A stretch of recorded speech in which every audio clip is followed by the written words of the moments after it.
Sharq Turkistonda qabr tashlarini Xitoychaga o'zgartirish kerakligi belgilandi. Xitoy kommunistlarining Sharq Turkistondagi zulmining eng yangi bir turi qabr tashlarini Xitoychaga o'zgartirish bo'ldi.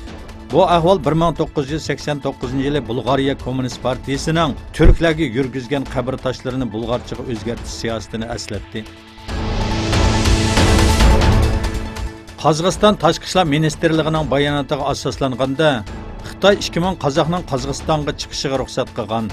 Bu 2000 kishining Xitoyning jazo lageri siyosati yangi boshlanganda urug' tuqqanlari Qozog'istonda panohlik tilagan hamda Birlashgan Davlatlar Tashkiloti, Amerika va Yevropa Ittifoqi kishilik huquq komiteti qatorliq xalqaro kishilik huquq organlariga oila a'zolari va urug' tuqqanlarni qutqizish haqida sinliq va yozma iltimos sungan kishilardan tashkil topganligi diqqatni tortdi.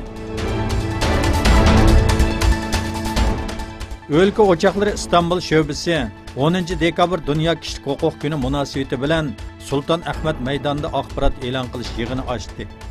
Sharq Turkistondagi zulmga norozilik bildirish uchun qo'llariga zanjir taqib olgan tashkilot a'zolari yuzlariga Sharq Turkiston bayrog'i tushirilgan maska taqdi.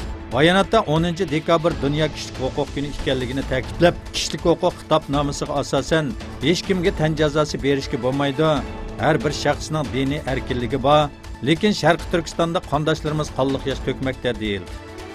Shuning bilan bir vaqtda Germaniyaning Myunxen shahri boshchiligida nurg'un shaharda Xitoyga qarshi namoyish o'tkazildi.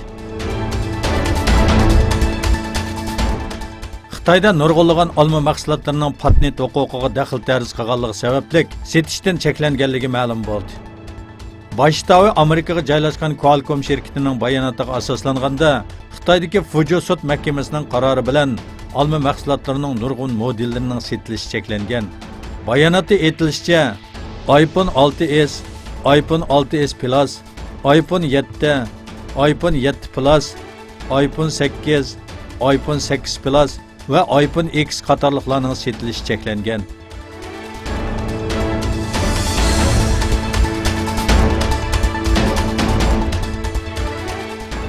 Xitoyda saqchilarning chirkovlarga qarta harakat ilib borganligi va bu harakatga nurg'unlagan chirkov mas'ullari va murtlarning qo'lga ilinganligi bildirildi. Xitoyning g'arbiy janubidagi Chengdu shahrida elib berilgan harakatda Erli Reyn nomli chirkov mas'ullarining va a'zolarining uyi bostirilib, nurg'un kishi qo'lga ilingan.